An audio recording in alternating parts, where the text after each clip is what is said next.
নমস্কার, আমি রিম্পাস ব্লগে তোমাদের সকলকে জানাই স্বাগতম। আজকে মঙ্গলবার, ভাদ্র মাসের 10 তারিখ।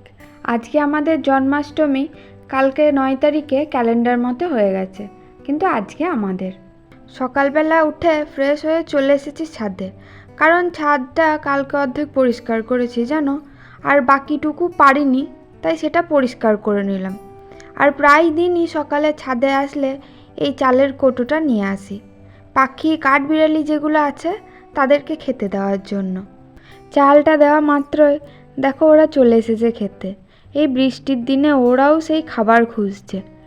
ভগবান আমার হাত দিয়ে ওদেরকে এইটুকু দেওয়াতে হয়তো ওদের সুবিধাই হলো। যাই হোক, এই বছর আমার লাগানো গাছে যখন রজনীগন্ধা, গোলাপ 2 রকমের ফুলই ফুটেছে, তাই ভেবেছি নিজের লাগানো গাছের ফুল দিয়েই ঠাকুরকে আজ মালা বানিয়ে পরাবো।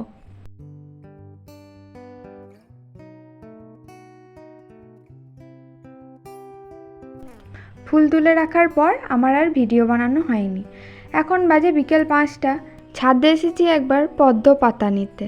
যদিও পদ্ম পাতাগুলো বড় না, তবুও ছোট ছোট পাতা নিয়ে যাব শ্রীকৃষ্ণকে আজকে পদ্ম পাতায় ভোগ দেব বলে।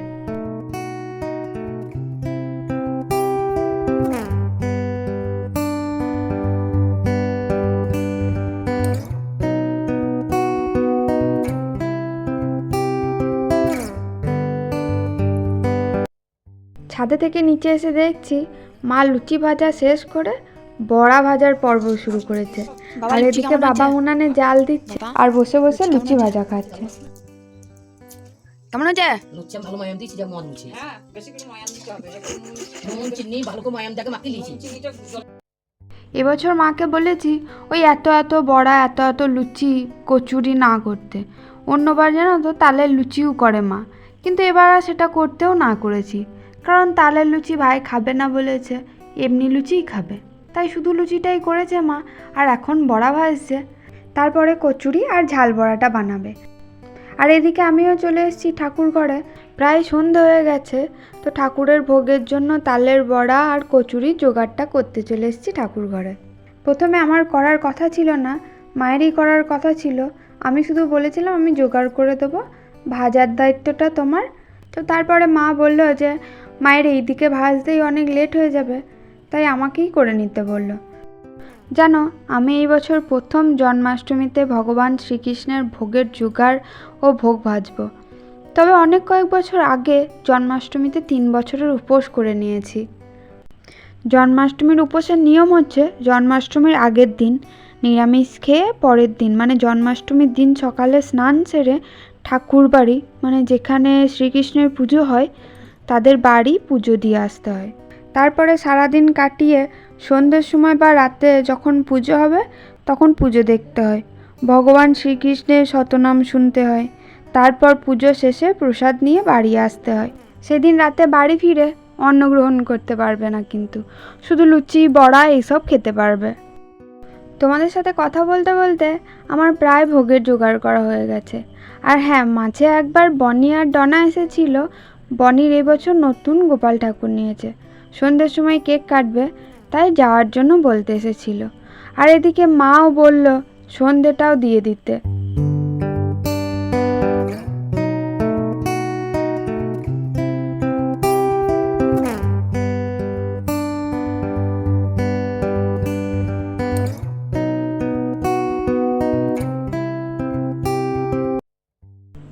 আমাদের সন্ধ্যা দেওয়া মানে যে শুধু ঘরে আর হরি মন্দিরে দেখানো তা কিন্তু নয়। আমাদের যে দুর্গা মন্দির আছে, ধর্মরাজতলা আছে, ওখানে গিয়েও দেখিয়ে আসতে হয়।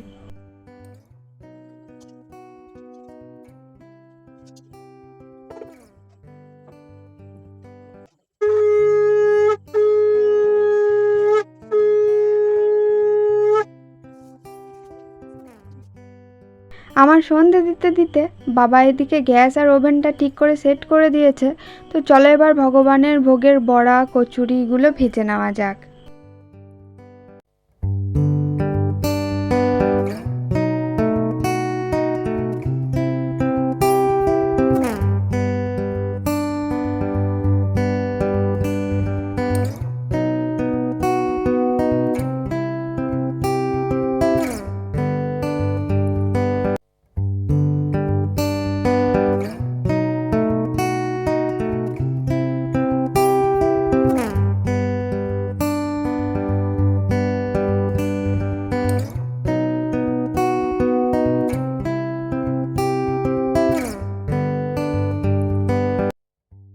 মায়ের বড়া, ঝাল বড়া, কচুরি সব ভাজা হয়ে গেছে।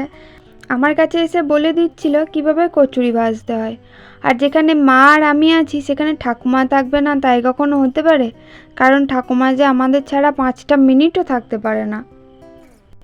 আমি ঠাকুরকে মালা পরিয়ে সামনে ভোগগুলো নামিয়ে দিয়েছি, এর উপরে তুলসী পাতাও দিয়ে দিলাম।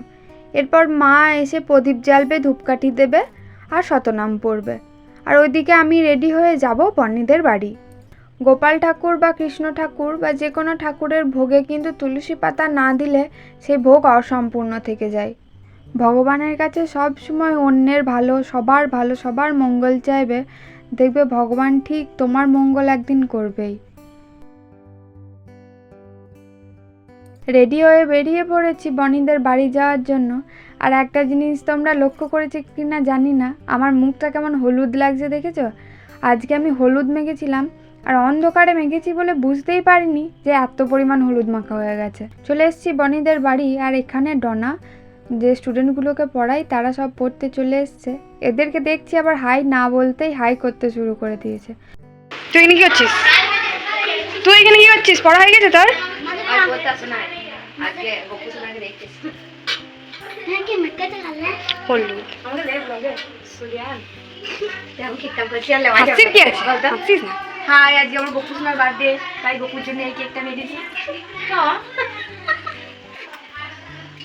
ভালো হয়েছে কেকটা? দারুণ, আমি দেখলাম। এই যে আমাদের বার্থডে সেলিব্রেট করার লোকজন, আর অনেক গোপাল ঠাকুর আজকে এসছে এখানে। খয়েরি রঙের জামা পরে আছে যাকে দেখলে না, ওটা হচ্ছে ছন্দা। সবারই ভিডিও করে দেবো, সবাই বসে আছে সেইটা। আর ধরে থাকবি ফিল্টারটা দেখি। শালা তাহলে আমার ওইদিকে যাওয়াই তো ভালো ছিল, যদি মুখটা ওইদিকে করিস, আমি তো মনে করি মুখে দিকে করবি। এইদিকে করবো, ওদের মাসের দিকে তাকাবি। বাবা এটা না, আমার ভয় লাগছে। সবাই বলবি হ্যাপি বার্থডে গপু, কিছু হবে না, গপু নাম করে হাতে দিবি। সবাই ভিডিওটা কর। হ্যাপি বার্থডে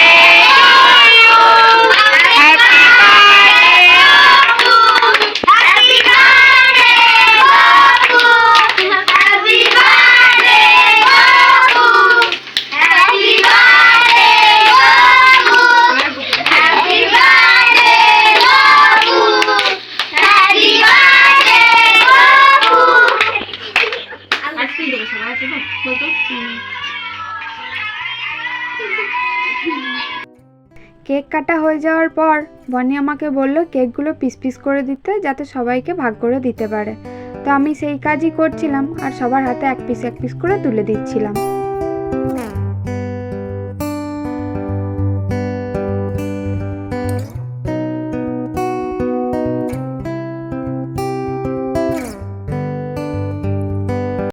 হামুর কেক খাওয়া দেখে সত্যি দারুণ লাগছিল, যেন মনে হচ্ছিল নাড়ুগোপাল মাখন খাচ্ছে।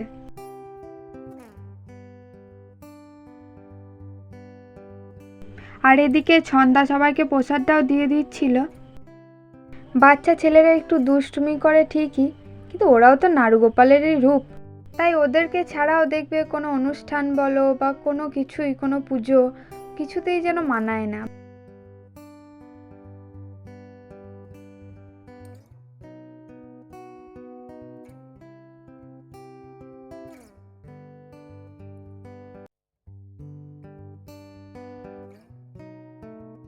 বনি সব বাচ্চাগুলোর জন্য চকলেট কিনে এনে রেখে দিয়েছিল, তো সেইগুলোই এখন ওদেরকে দিয়ে দিচ্ছে।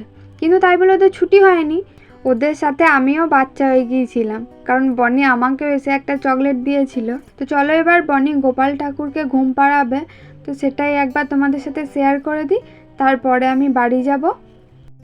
আচ্ছা তোমরা কে কে বলতে পারো একবার দেখি, এবছর শ্রীকৃষ্ণ ভগবানের কততম জন্মদিন কই বলো দেখি।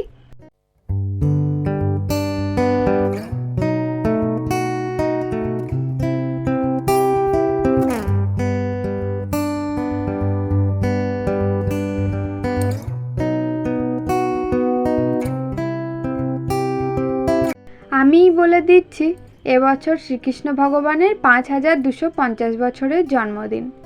গোপাল ঠাকুর তুমি ভালো থেকো, সুস্থ থেকো, আর সবাইকে ভালো রেখো, সুস্থ রেখো, এইটুকুই তোমার কাছে চাওয়ার।